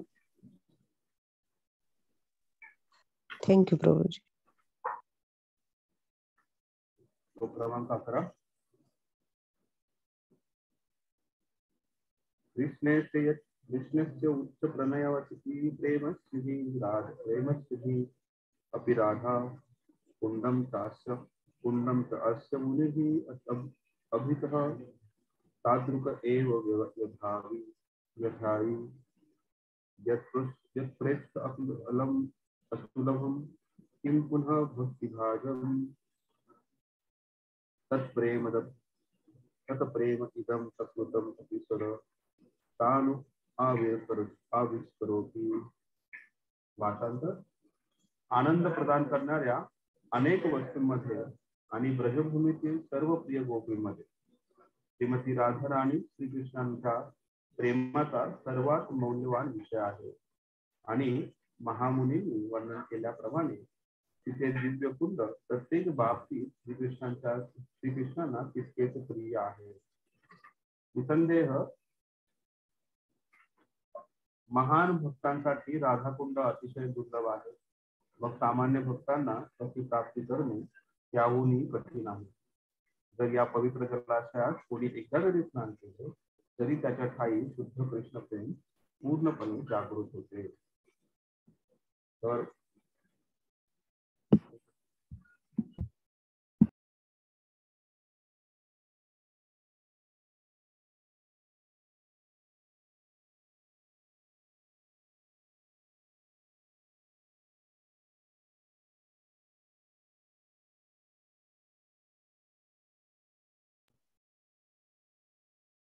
तर बऱ्याच काही मुनी ज्या आहेत महान मुनी यांनी याचं वर्णन केलं. बाकीच्या तात्पर्यामध्ये आपण पाहिलं की लघु भागवतामृत मध्ये याची चर्चा येते. लघु भागवतामृतचा जो ग्रंथ आहे त्याच्यामध्ये चर्चा येते किंवा पद्मपुराणातही चर्चा येते की कशा प्रकारे राधाकुंड जे आहे हे भगवंतांचं अतिप्रिय ठिकाण आहे भगवंतांसाठी. आणि असे अतिप्रिय ठिकाण जे आहे जिथे कोणीही एकदा जरी स्नान केलं तरी त्या व्यक्तीस शुद्ध कृष्ण प्रेम प्राप्त होते. तर आपण राधाकुंडामध्ये स्नान कशा प्रकारे करतो हे समजणं आपल्यासाठी फार महत्वाचं आहे. राधाकुंडामध्ये स्नान, राधाकुंडाचं जल जे आहे ते अतिशय पवित्र असं जल आहे. आणि अशा पवित्र जलामध्ये आपण आचमन करून स्नान करतो. 3 वेळा आचमन करून आपण जे आहे आपण स्नान करतो. तर राधाकुंडात स्नान करण्यासाठी प्रभुपादांनी किंवा आपलं जे प्रभुपादांचे जे शिष्य आहेत, आपले गुरुवरी आहेत, त्यांनी आपल्याला परवानगी दिलेली नाहीये, कारण हे अति पवित्र ठिकाण आहे. पण अशा ठिकाणी आपण आचमन स्नान करू शकतो, आचमनाद्वारे स्नान करू शकतो. कारण पाण्यात गेल्यानंतर जर बऱ्याच वेळा व्यक्तीमध्ये थोडीशी काही खेळण्याची वृत्ती जागृत होते. आणि गंगा यमुना किंवा पवित्र स्थानी जाऊन आपण कसल्या प्रकारच्या मजेसाठी तिथे जातो. बऱ्याच वेळा जर तुम्ही ऋषिकेशला गेला तर तिथे अशी स्थिती आहे की गंगेमध्ये लोक जाऊन तिथे राफ्टिंग आणि काही खेळ खेळतात तिथे गेलेला. त्याच्या पवित्र ठिकाणी जाऊन असं खेळ खेळणं किंवा असं मनोरंजन करण्यासाठी आपण तिथे जातो. आणि विशेष करून राधा कुंड जे आहे तिथे आपण भगवत प्रेम प्राप्तीसाठी जातो, कृष्ण प्रेम प्राप्तीसाठी जातो. तर अशा कृष्ण प्रेम प्राप्तीसाठी आपण जाऊन स्नान करणं किंवा तिथे कशा प्रकारचं मनोरंजन करणं हे योग्य आहे. आणि ही वृत्ती व्यक्तीमध्ये जागृत होऊ शकते. त्यामुळे प्रभुपादांनी राधा कुंडात जाऊन आपण प्रणाम करू शकतो आणि ते आचमन करून आपण आचमन स्नान करू शकतो. पण या कुंडाचे एवढं महत्व आहे की ते कोणीही जाऊन स्नान केलं तर त्याला कृष्ण प्रेम प्राप्त होऊ. तात्पर्य. हरे कृष्णा. हरे कृष्णा वाचू प्रभुजी. हो प्रणाम. हरे कृष्ण. तात्पर्य. राधा कुंड इतके श्रेष्ठ का आहे? हे कुंड इतके श्रेष्ठ आहे कारण ते श्रीमती राधा राणींचे कुंड आहे व ती श्रीकृष्णांना अत्यंत प्रिय आहे. श्रीकृष्णांना सर्व गोपीमध्ये तीच अत्यंत प्रिय आहे. त्याचप्रमाणे महान ऋषी वर्णन करतात की श्रीकृष्णांना तिचे कुंड राधा कुंड हे तिच्या इतकेच प्रिय आहे. खरोखर श्रीकृष्णांचे राधा कुंडावर आणि श्रीमती राधा राणीवर समान प्रेम आहे. वैदिक भक्ती करणाऱ्या सामान्य भक्तांचे तर सोडाच, परंतु भक्तिमय सेवेमध्ये रत असलेल्या महान भक्तांना देखील राधा कुंडांची क्वचित प्राप्ती होते. असे म्हटले जाते की जर भक्ताने एकदाही राधा कुंडात स्नान केले तर त्याच्या ठाई गोपीप्रमाणे कृष्ण प्रेम जागृत होते. श्रील रूप गोस्वामींनी असा उपदेश केला आहे की जरी आपल्याला राधा कुंडाच्या काठावर नित्य निवास करता आला नाही तरी निदान राधा कुंडात जितक्या वेळा स्नान करणे शक्य आहे तितक्या वेळा आपण स्नान केले पाहिजे. भक्ती मार्गातील ही अतिशय महत्वाची गोष्ट आहे. श्रील भक्ती विनोद ठाकूर या संबंधी लिहितात की ज्यांना श्रीमती राधा राणीच्या सखीप्रमाणे व मंजरीप्रमाणे भक्तिमय सेवा करायची असेल त्यांच्याकरिता राधाकुंड अत्यंत योग्य ठिकाण आहे. सखी म्हणजे श्रीमती राधा राणींच्या मैत्रिणी व मंजरी म्हणजे तिच्या विश्वासू दासी. जे जीव आपला सिद्ध ध्येय प्राप्त करून भगवत धाम गोलोक वृंदावनात परत जाण्यात उत्सुक आहेत त्यांनी राधा कुंडाजवळ राहावे. श्री राधेच्या मंजरीच्या आश्रय घ्यावा आणि त्या मंजरीच्या मार्गदर्शनाखाली राधा राणींची सेवा करावी.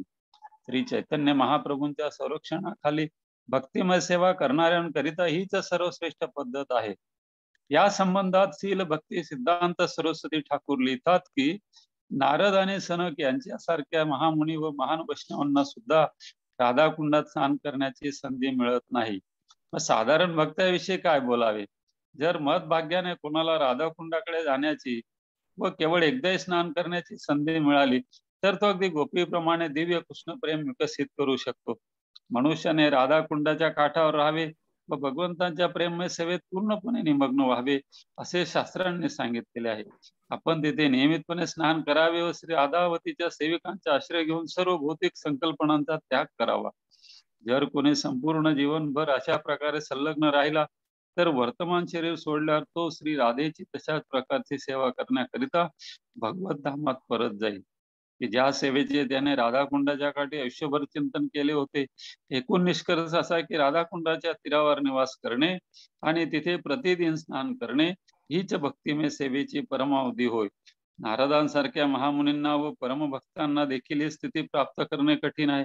अशा प्रकारे राधा कुंडाच्या महात्म्याला सीमा नाही. राधा कुंडांची सेवा केल्यामुळे आपल्याला गोपीच्या नित्य मार्गदर्शनाखाली राहता येईल आणि त्या मार्गदर्शनानुसार श्रीमती राधा राणीचा सहाय्यक होण्याची सुसंधी मिळू शकेल.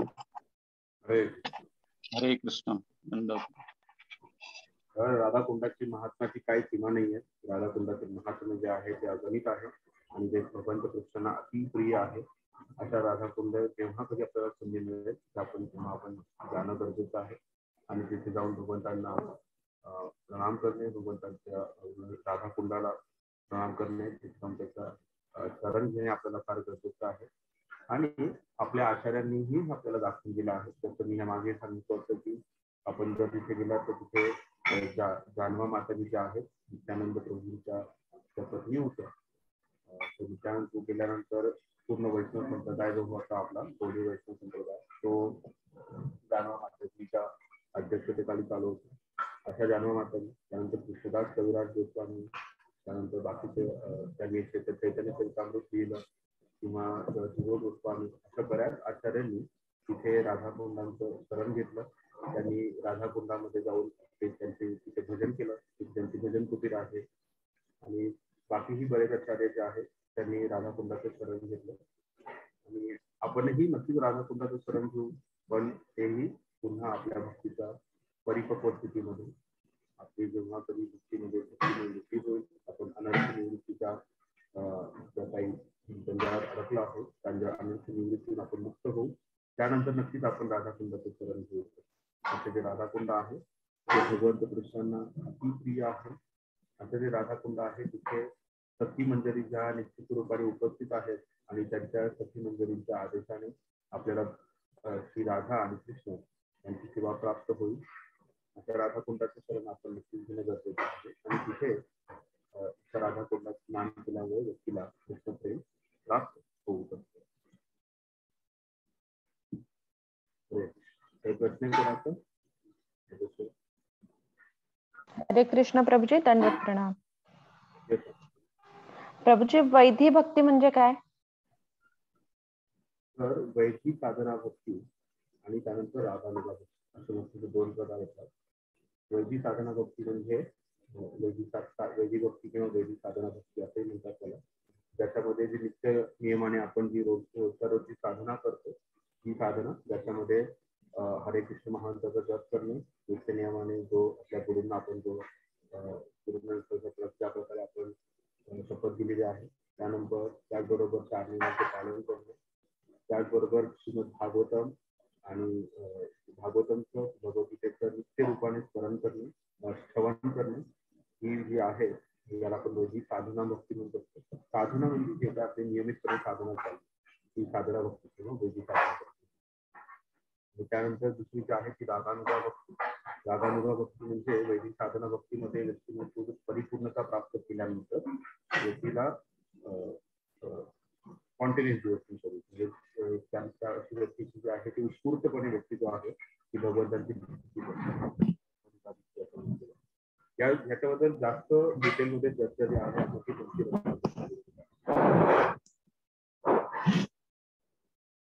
ओके प्रभुजी. प्रभुजी, विप्रलंब सेवा म्हणजे नाही समजलं. तर जेव्हा भगवंत कृष्ण गोपींना सोडून मथुरेला निघून गेले, तर त्यावेळेस भगवंतांच्या वियोगामध्ये गोपींनी आपलं शरीर त्यांच्या खूप जास्त व्याकुळ व्हायच्या. गोपी अशी परिस्थिती यायची की त्यांचा देह सोडावा लागला, पण त्यांनी देह सोडला नाही. याच विचाराने की भगवंत पुन्हा येतील आणि त्यांची सेवा करायला आपल्याला पुन्हा भेटेल. तर आणि त्यावेळेस वृंदावन होत्या त्यावेळेस त्या नेहमी भगवंतांच्या स्मरणामध्ये सेवा करत राहतो. तर श्री चैतन्य महाप्रभूंनी आपल्याला हा जो विप्रलंब भाव जो आहे तो शिकवला आहे. किंवा विप्रलंब भावामध्ये असे समजू शकतो की जो प्रियकर आहे तो प्रियकर बरोबर नाही तरी पण त्याच्या पूर्णपणे चिंतनामध्ये राधाराणी किंवा गोपीस किंवा ब्रजवासी जे आहे ते भगवंतांच्या चिंतनामध्ये होते. तर एक आहे ते रुक्मिणी आणि बाकीच्या ज्या राण्या होत्या त्या कृष्णाबरोबर नेहमी होत्या आणि त्या कृष्णाने सेवा करत होत्या. तो एक सेवेचा भाग आहे.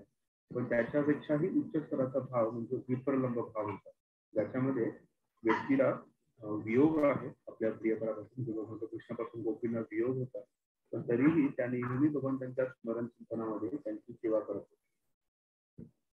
तो म्हणजे विप्रलंब सेवा. हरे कृष्ण प्रभुजी, दंडवत प्रणाम. हरे बोल. आवाज येते प्रभुजी? हो हो. प्रभुजी, रागात्मिक भक्ती आणि रागानुग भक्तीमध्ये काय फरक आहे? हरे बोल. यस.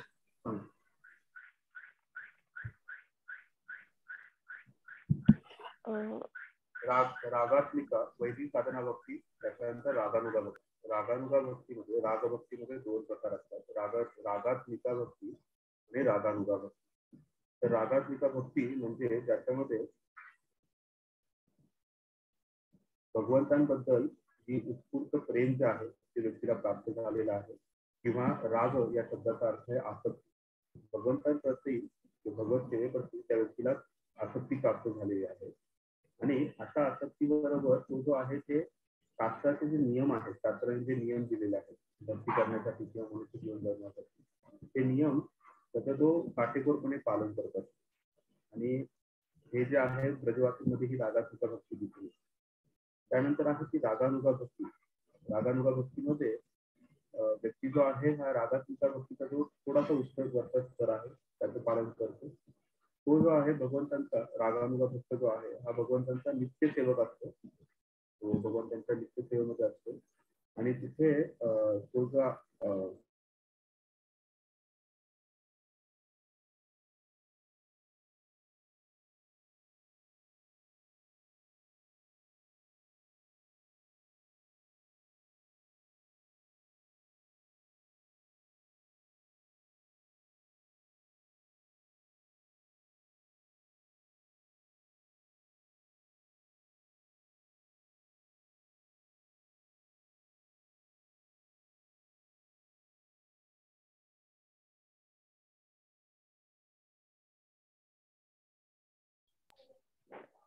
हरिबोल प्रभूजी.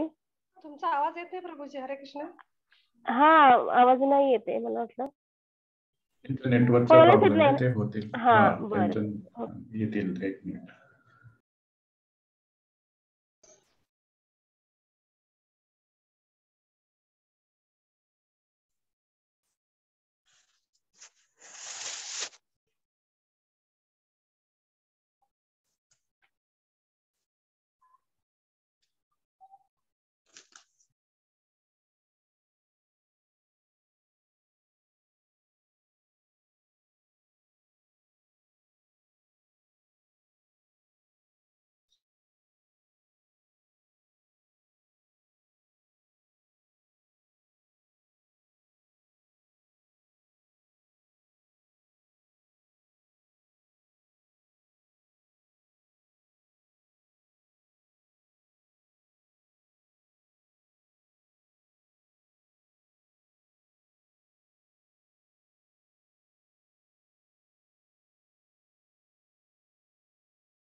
रागानुगा भक्तीचा आहे ती रागात्मिका हरे भक्ती. कृष्ण. आवाज येत नाही प्रभूजी. हरे कृष्ण. हरे कृष्ण. येतोय आता येतो. रागानुगा भक्ती जी आहे ही रागात्मिका भक्तीचा वरचा स्तर आहे. जिथे रागानुगा भक्तीचे दोन प्रकारे तो भक्त सेवा करतो. एक आहे बाह्य स्वरूप आणि दुसरा आहे अंतरंग स्वरूप.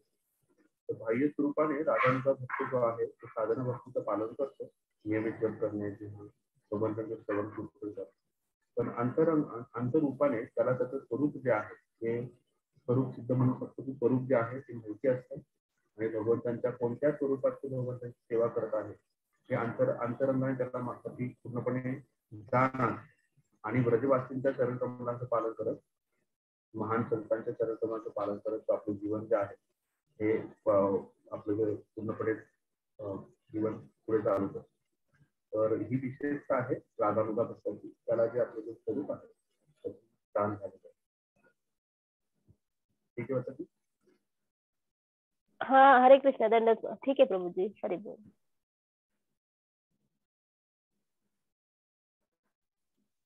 कोणाकडे प्रश्न? आपण इथे विराम देऊया. आपले 11 श्लोक पूर्णपणे पूर्ण झालेले आहेत उद्देशामृत. प्रभूजी हरे कृष्ण. सर्वांचं अभिनंदन. प्रभूजी एक प्रश्न, राधाकुंडामध्ये स्नान करण्यासाठी आपल्या आता इस्कॉन भक्त किंवा महाराज परवानगी देत नाही असं बऱ्याचदा ऐकून आहे आपण, किंवा आपणही आतापर्यंत आम्ही देखील केलं 10-12 वर्ष केलं नाही कधी, करत नाही आपण. परंतु या श्लोकात जर ते तात्पर्यात सगळं म्हणलेलं आहे केलं पाहिजे म्हणून, मग त्याच्याविषयी कसं म्हणजे जरा संभ्रम आहे. तर मी ते सुरुवातीपासून तेच सांगतो गेल्या 3 श्लोकामध्ये की आपण आचमन स्नान करू शकतो आणि त्याचबरोबर आपण स्नान करायचं असेल तर आपल्याला नक्कीच अनर्थ निवृत्ती जी पायरी आहे ती आपल्याला मग त्या पायरीतून पुढे गेल्यानंतर आपण जाऊन स्नान करू शकतो. किंवा आणखी समजायचं तर आपल्याला जे आहे जोपर्यंत आपले गुरुवर्य आदेश करत नाही, कारण पूर्ण जर उद्देशामृत आपण पाहिलं तर त्यात आपल्याला एकच संदेश, आपल्याला भक्ती प्रगती करायची असेल तर आपल्याला जे गुरुवर्य आहेत त्यांच्या आदेशाचं पालन करायचं. किंवा इथे या शेवटच्या श्लोकात सांगितलंय की आपल्याला राधाकुंडात स्नान करायचं म्हणजे राधाकुंडाची सेवा करायची. आणि ती सेवा कोणाची करायची? सखी मंडळीची आहेत त्यांची सेवा करायची. आपले सखी मंडळी जे आहेत त्यांनी जसं उपदेश दिलाय, त्यांनी जसं सांगितलं तसं पालन करायचं. तर सध्या आपल्याला आपल्या भक्तीचा उपदेश देणारे म्हणजे आपले गुरुवर्य आहे किंवा आपली संस्था आहे. आणि त्या संस्थेद्वारे आपल्याला सांगितलं की सध्या आपण स्नान नाही करायचं आणि आपण योग्य स्थिती परिपक्व झाल्यानंतर स्नान करायचं असं सांगितलं. त्यामुळे आपण त्यावेळेस आपण ते स्नान करू, जेव्हा गुरूंचा आदेश आहे त्यावेळेस स्नान करू. किंवा त्याच्यामध्ये तुम्ही आचमन स्नान केलं आणि त्या जलात उतरून स्नान करा, यात काहीच फरक नाहीये. आचमन स्नानाच्या द्वारे सुद्धा आपण तेवढंच कृष्ण प्रेम प्राप्त करू.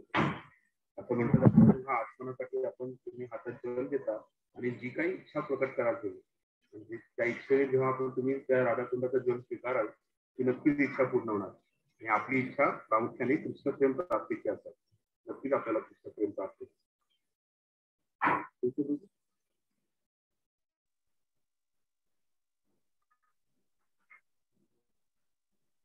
अरे अजून काही प्रश्न कोणाचा?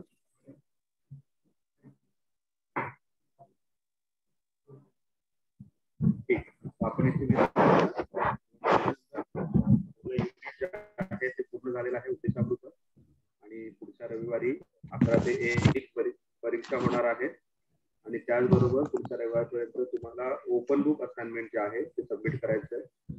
तर ओपन बुक बद्दल थोडीशी माहिती द्यायची होती मला. ओपन बुक असाइनमेंट जे आहे त्याची तुम्हाला पहिले जे 2 प्रश्न आहेत त्यातले पहिले 2 प्रश्न लिहायचे 5 प्रश्नांपैकी. एका प्रश्नाचा जो त्याला आपण निबंध म्हणू शकतो, तो निबंध लिहायचा आहे तो 800 ते 900 शब्दांमध्ये लिहायचा आहे. तर पहिला प्रश्न आणि दुसरा प्रश्न आपण त्याच्यावरती चर्चा करूया. पहिला प्रश्न कोणी वाचू शकतो?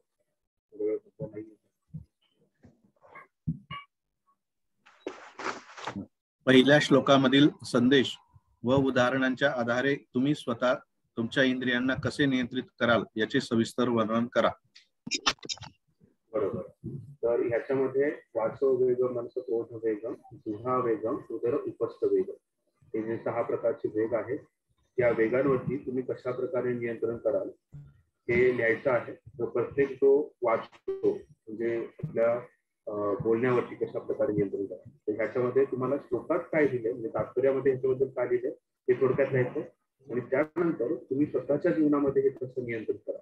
बऱ्याच वेळा उदाहरणासाठी फक्त उदाहरण सांगतात की बाबा मी विचार करेल आणि नंतर त्यानंतर बोलेल, किंवा माझ्या बोलण्यामध्ये मितभाषा असते, कमीत कमी बोलण्याचा प्रयत्न करा. आणि नंतर त्याचबरोबर तुम्हाला तात्पर्यात सांगायचं. जसं म्हणजे बेडकाचं उदाहरण देऊ शकतो की बेडकाचे डराव केल्यामुळे तो सापाला आव्हान करतो. असं प्रत्येक जो वेग आहे त्या वेगावरती तुम्हाला श्लोकाच्या तात्पर्यात काय दिलं आणि त्यानंतर आपण जीवनामध्ये ते कशा प्रकारे आणूयात आपल्या जीवनामध्ये, कशा प्रकारचं अवलंबन करतो हेही तुम्हाला लिहायचं. पूर्ण जे आहे ते 800 ते 900 शब्दामध्ये तुमचं जे निबंध. तुम्हाला काही प्रश्न ह्याच्यावरती? प्रभूजी एक अशा प्रकारे लिहिलंय मी की म्हणजे लिहून झाले माझे दोन्ही प्रश्न. म्हणजे सुरुवातीला दिले की 6 प्रकारचे कुठले वेग पहिल्या श्लोकामध्ये रूप गोस्वामी पादांनी सांगितले. आणि त्याच्यानंतर मी सेपरेटली लिहिले प्रभूजी की वाचेचा वेग, वाणीचा वेग, मग त्याच्याबद्दल थोडं, मग त्याच्यामध्ये बेडकाचं उदाहरण, मग मनाचा वेग त्याच्याबद्दल थोडं, क्रोधाचा वेग त्याच्याबद्दल थोडं, मग पुढा जिभेचा, उदर, उपस्थ, असं प्रत्येकाचं सेपरेट सेपरेट लिहिले. चालेल ना प्रभूजी? हो, सेपरेट सेपरेट लिहायचं. पण तुम्हाला प्रत्येकाबद्दल तात्पर्यात काय दिलं ते लिहून तुमच्या स्वतःच्या जीवनात तुम्ही काय करा हो लिहिलंय ना हे तसं. तुमचं स्वतः. त्याच्यातून काय होतं, हे जे दोन्ही प्रश्न आहेत त्याच्यातून तुम्हाला श्लोकातून काय समजलं हे आम्हाला समजेल. ठीक आहे. त्यासाठी तुम्ही जीवनामध्ये कसं त्याचं अवलंबन कराल ते तुम्हाला लिहायचं. पण प्रत्येकाचं सेपरेट सेपरेट लिहायचं. बरोबर. हरे कृष्ण प्रभूजी, दंडवत. हरे बोल. हा बोला. हा प्रभूजी, स्वतःच्या मनाचं लिहायचंय, पण जे पुस्तकामध्ये तात्पर्य जे दिले त्याच्या अनुषंगाने स्वतःच्या भाषेमध्ये लिहायचंय ना?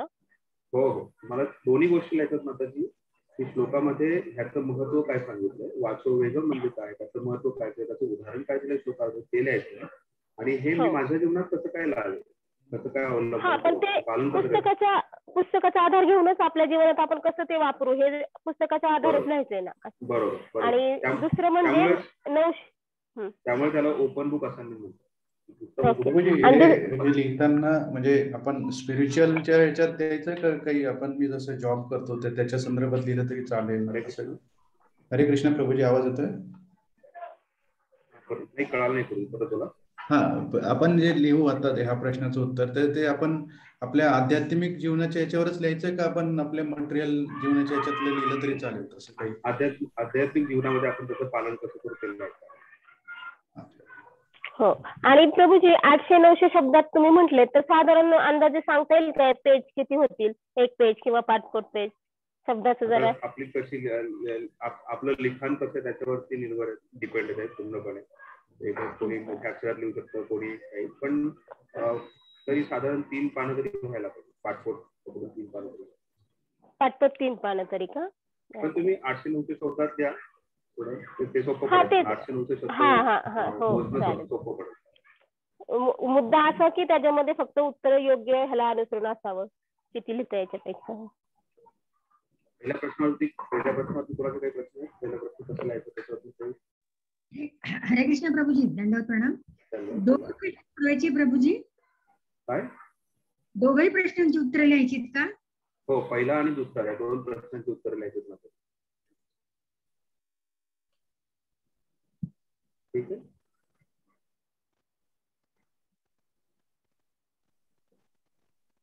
अजून काही थोडा प्रश्न आहे? हा माताजी बोला. बंद पुस्तकाची जी परीक्षा आहे ती किती प्रश्न आणि किती वेळाची असणार आहे? ही 50 मार्काची परीक्षा आहे. 2 तासाची परीक्षा आहे. काही प्रश्न 1 मार्काचे आहेत, काही प्रश्न 2 मार्काचे.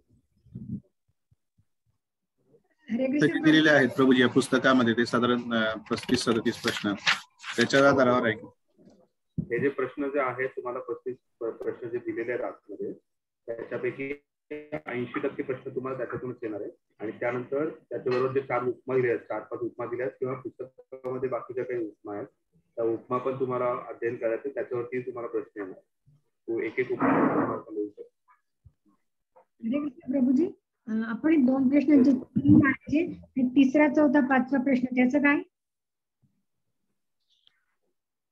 3रा, 4था, 5वा प्रश्न नाही लिहायचा तुम्हाला यावेळेस. 5 पैकी 2च द्यायचे. पहिले 2 तुम्ही अध्ययन करू शकता, तुम्ही प्रश्न वाचू शकता, आणखी तुमच्या माहितीसाठी तुम्ही स्वतः लिहू शकता. त्याच्यावर काही अडचण नाही, पण तुम्हाला सबमिट करायचं तुमच्या परीक्षेसाठी 2च प्रश्न. प्रभूजी, दुसऱ्या प्रश्नात विचारलंय की तुम्हाला स्वतःला लागू असलेले मुद्दे, तर मग म्हणजे माझ्या बाबतीत वाटतं की सगळेच लागू पडतायत, तर सगळ्यांनाच लागू पडून लिहिलं तर चालेल का? 2 म्हणजे 2च, किंवा तसेच लिहायचे? पूर्ण प्रश्न वाचा, पूर्ण प्रश्न. 2ऱ्या व 3ऱ्या श्लोकांमधील संदेशातील तुम्हाला स्वतःला लागू असलेले मुद्दे तुम्ही तुमच्या दैनंदिन जीवनात कसे आचरणात आणाल याचे वर्णन करा. बरोबर. तर याच्यामध्ये 800-900 शब्द पूर्ण करायचे म्हणून सगळेच्या सगळे 12 गोष्टी लिहायच्या नाहीयेत आपल्याला. तर दैनंदिन जीवनामध्ये आपल्याला कोणत्या गोष्टी लागू पडतात त्या लिहिणं गरजेचं. जसं अत्याहार प्रयास प्रजल्पो नियमाग्रह, त्याच्यामध्ये नियमाग्रह जे आहे त्याच्या वेळेस म्हणजे बऱ्याच वेळा आपल्याकडून होतात सगळे नियम जे आहेत ते आपण काटेकोराने पालन करतो, किंवा असं कधी होत नाही प्रत्येक वेळेस की बाबा काही नियमांना आपण असत आणि ते सोडणारच नाही, असंही होत नाही. किंवा अत्याहार प्रयास प्रजल्पो नियमाग्रह जर संघर्ष लवणं, तर ह्यातल्या काही गोष्टी प्रामुख्याने आपल्या जीवनामध्ये अडचण आहे त्या गोष्टींमध्ये, त्याच्याबद्दल आपण लिहू शकतो. किंवा ज्यात उत्साह शिक्षा धैर्यामध्ये काही प्रामुख्याने गोष्टी आहेत त्या आपल्याकडे कमी येतात, आपल्याकडे उत्साह नाहीये किंवा निश्चय नाहीये किंवा धैर्य नाहीये, मग त्याबद्दलही आपण लिहू शकतो. किंवा त्याचा पॉझिटिव्ह आणि निगेटिव्ह या दोन्ही गोष्टी तुम्ही लिहा. बरोबर. पण फक्त 800-900 प्रश्न 800-900 शब्द कंप्लीट करायचे म्हणून सगळ्याबद्दल लिहिणं योग्य नाही. तसं नाही प्रभूजी, असं वाटतं की आपल्याला प्रत्येकातलंच काही ना काहीतरी थोडस अपडाऊन थोडेसे असं प्रत्येक त्या ह्याच्यात जाणवते. तो भाव असणं फार गरजेचं आहे. त्यानंतर भक्ताची प्रगती होत असते. नम्रता ही सगळ्यात महत्वाची गोष्ट आहे. तुम्ही नम्रतेने सगळ्या गोष्टी म्हणताय, तुम्ही आपल्याला कमी वाटतं आणि योग्य आहे, आपल्याला नक्कीच वाटणं गरजेचं आहे कमी, पण प्रामुख्याने ज्या गोष्टी आपल्याला वाटतात की ह्या गोष्टीमध्ये सुधारणा आणायच्या आपल्याला, त्या तुम्ही प्रभूजी. पण आपल्या विषयी असं जास्त पॉझिटिव्ह कसं लिहायचं? हरे कृष्ण. जास्त आपल्या विषयी असं कसं आपण लिहायचं नाही का? म्हणजे बरोबर आहे, स्वतःचं गुणगान करायचं नाही आपल्याला. बाबा मी कशी महान आहे, मी कशी उत्साही आहे, मी कशी निघते, असं लिहायची गरज नाहीये. पण आपण असं नक्कीच लिहू शकतो की प्रभुपादांच्या कृपेने की माझ्यामध्ये धैर्य वाढलेलं आहे आणि मी धैर्याने बऱ्याच वेळा काही होतं, माताजींच्या घरामध्ये बाकी कोणी भक्त नसतं आणि माताजी तरीही दृढतेने भक्ती करतात, धैर्याने जे पुढे जातात, धैर्याने ते नियमांचं पालन करतात. तर असं त्या गोष्टीचं थोडंफार उदाहरण आपण देऊ शकतो. ठीक आहे प्रभूजी. हरे कृष्ण. दंडवत प्रणाम. अजून काही प्रश्न? तुम्हाला दुसरा प्रश्न म्हणजे पुढच्या रविवारी फिक्स परीक्षा न कळालं नाही माझं, परत बोला. हा, म्हणजे परीक्षा फिक्स आहे. पुढच्या रविवारी परीक्षा फिक्स आहे. हरे कृष्ण. ज्या भक्तांना परीक्षा देण्यात काही अडचण येते, कोणाशी लग्न वगैरे काहीतरी आहे, अशा भक्तांनी कृपया जो मेसेज आहे तो महेश पुन्हा तो मेसेज द्यावा. मेसेजच्या रूपामध्ये व्हॉट्सअपवर लिहा तुम्ही किंवा मेसेज देऊन सांगावं, कळवावं. कारण लेखी स्वरूपात आमच्यापर्यंत काही पोहोचणं गरजेचं आहे की तुम्ही परीक्षा का देऊ शकत नाही. जर एखाद्याने काही लेखी स्वरूपात सांगितलं नाही तर अशा भक्ताचे 5 मार्क कमी होऊ शकतात. तर त्या योग्य दिलेल्या दिवशी परीक्षा दिली नाही तर योग्य दिलेल्या दिवशी जर ओपन बुक सबमिट झाली नाही तर ह्या 2 महत्वाच्या गोष्टी ध्यान द्या. नंतर तिसरी महत्वाची अनाउन्समेंट अशा प्रकारे, आपली जी श्लोका टेस्ट आहे ती आपण पुढच्या रविवारी घेणार आहोत. तर वेगवेगळ्या रविवारी 5-5 दिवसांची श्लोका टेस्ट घेणार आहे आपण. तुमचा क्लास झाल्यानंतर आपली श्लोका टेस्ट घेऊया. जो 26 तारखेपासून ईशोपनिषदचे क्लासेस चालू होत आहेत. त्यानंतर 5-5 किंवा 10 भक्तांना आपण थोडा एक अर्धा तास थांबून त्यांची श्लोका टेस्ट होणार आहे. प्रभूजी पुन्हा एकदा रिपीट कराल का? काही ऐकायला नाही आलं, डिस्टर्ब झाला थोडासा. प्रभूजी कधी होणार आहे श्लोका टेस्ट? 26 तारीख 26 डिसेंबर 26 तारखेपासून महेश तू कळवतील कोणा भक्तांची श्लोका टेस्ट आहे. तर प्रत्येक रविवारी 10 भक्तांची श्लोका टेस्ट आपण घेणार आहोत. महेश तू आर यू प्रेझेंट? तुम्ही आहात का उपस्थित?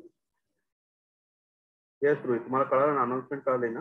तुम्ही मेसेज मध्ये लिहा सगळ्यांना. 26 तारखेपासून श्लोका टेस्ट आहे. पहिले 4 श्लोक जे आहेत त्याचं पाठांतर करायचंय आणि त्याचं भाषांतरही तुम्हाला जसंच्या तसं सांगायची गरज नाहीये, पण ते भाषांतर तुमच्या भाषेत तुम्ही तो श्लोक व्यवस्थित समजवता आला पाहिजे, ते महत्वाचं आहे. महेश तो माईक मध्ये बोला.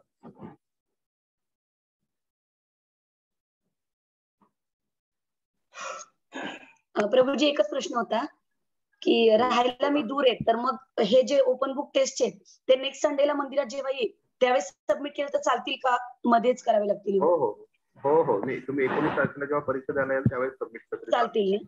ओके चालेल. हो. हरे कृष्णा. हरे कृष्णा. यस. हरे कृष्णा प्रभूजी. दंडवत प्रणाम प्रभूजी. प्रभूजी आवाज येतोय का? हो हो बोला.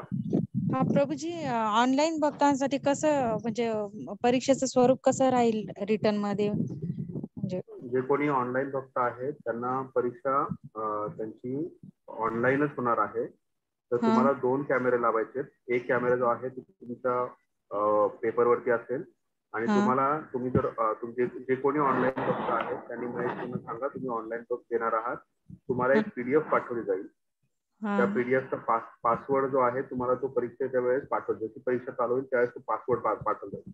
तो पासवर्ड टाकला की तुमची ती PDF ओपन होईल. त्याच्यामुळे तुम्हाला प्रश्नपत्रिका मिळेल, एक्झाम पेपर मिळेल आणि मग तुम्ही 2 कॅमेराचे एक कॅमेरा तुमच्यावरती असणार आहे आणि दुसरा कॅमेरा जो आहे तो तुमच्या पेपरवरती असला पाहिजे. असे 2 कॅमेरे लावून तुम्ही ती परीक्षा देऊ शकता. म्हणजे बेसिकली 2 मोबाईल वापरायचे. 2 मोबाईल वापरा, एक लॅपटॉप, 2 मोबाईल असले वापरू शकता. Okay okay. आणि हरे कृष्ण प्रभूजी, आणि ते प्रश्नांचे जे क्रमांक आहेत ना प्रभूजी, तर प्रश्न पूर्ण न लिहिता नुसतं क्रमांक टाकून उत्तर लिहिलं चालेल का? नाही कळलं मला. आता ते ऑनलाईन आम्ही बसणार आहेत ना परीक्षेला, तर ते जे काही प्रश्न येतील तर ते प्रश्न पूर्ण लिहायचे की फक्त नंबर टाकला तरी चालेल? म्हणजे उत्तर लिहिण्यासाठी प्रश्नही लिहायचा आणि उत्तरही लिहायचं का फक्त प्रश्नाचा नंबर टाकला तरी चालेल? फक्त प्रश्नाचा नंबर टाकला तरी चालेल, काही अडचण नाही. हा, वेळेसाठी म्हणजे वेळ जास्त जाऊ नये म्हणून. हो हो हो, फक्त प्रश्नाचा नंबर जरी टाकला तरी. ठीक आहे. प्रभूजी एक विचारायचं आहे. हरे कृष्ण प्रभूजी, जे ओपन बुक एक्झाम आहे ना त्यामध्ये फक्त NOIच रेफर करायचं की बाकी पण काही बुक रेफर करता येईल? नाही, तुम्हाला फक्त उपदेशामृत जे आहे तेवढंच रेफर करायचं आहे. ओके. त्याच्यातून तुम्हाला सगळं काही मिळेल. येस प्रभूजी. आणि प्रभूजी अभ्यास करताना थोडं काही शंका काही असली तर मग विचारता येईल का तुम्हाला मध्यंतरी, किंवा तुम्ही असं टाइम वगैरे काही सांगू शकाल का? म्हणजे असं शंका काही असली, प्रॉब्लेम असला काही तर? हरे कृष्ण. गरज वाटते का सगळ्या भक्तांना? ठीक आहे, चालेल. तुम्ही मला फोन करू शकता. तुम्ही मला शुक्रवारी फोन करा, म्हणजे सोपं होईल. त्या शुक्रवारी तुम्ही महेश पूर्ण कॉन्टॅक्ट करा. जर काही सगळे प्रश्न असतील आणि वेगवेगळ्या भक्तांचे प्रश्न असतील तर आपण शुक्रवारी एक तासभर भेटू शकतो. अर्धा तास. चालेल चालेल. महेश, तुम्हाला काही विचारायचं आहे किंवा तुम्हाला काही क्लॅरिफिकेशन करायचं आहे?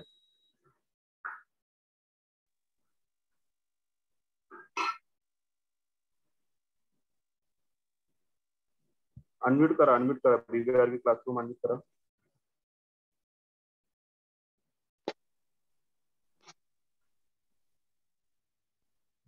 महेश कृष्ण. हा प्रभूजी, काही क्वेश्चन्स आले भक्तांकडून तर मग मी तुमच्याशी कॉन्टॅक्ट करतो आणि मग बाकीच्या कम्युनिकेट करतो सगळ्या गोष्टी. चालेल. ओके, ठीक आहे. सर्व भक्तांना ऑल दी बेस्ट परीक्षेसाठी. मी पुण्यात नाही त्यावेळेस. प्रभूजी, एक विनंती आहे, आजूबाजूचं काही दिसत असेल तर दाखवा ना आम्हाला. इकडूनच दर्शन होईल. प्रभूजी, वृंदावनचं दर्शन. खिडकीतून पण चालेल आम्हाला. खूप धन्यवाद प्रभूजी, खूप धन्यवाद. प्रभूजी, खिडकीतून पण चालेल. हरे कृष्णा कृष्णा कृष्णा हरे हरे, राम राम राम हरे हरे. ठीक आहे, खूप खूप धन्यवाद. श्रील प्रभुपाद की जय, श्री वृंदावन धाम की जय, श्री राधा कुंड की जय. आपण पवित्र वृंदावन धामामध्ये आहात भगवंतांच्या चरण, तुमच्या मार्फत आम्ही दर्शन घेतोय. हरिबोल प्रभू. तुमच्या दिव्य दर्शनातून वृंदावन धामाचं दर्शन होतंय. हरिबोल. तुम्ही धामाचं दर्शन घेतलं तर तुमचं दर्शन आम्ही घेतोय, आम्ही पवित्र होतोय. आम्हाला लाभ मिळतो.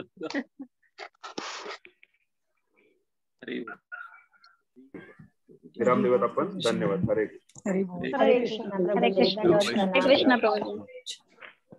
सर्वांना परीक्षेच्या शुभेच्छा.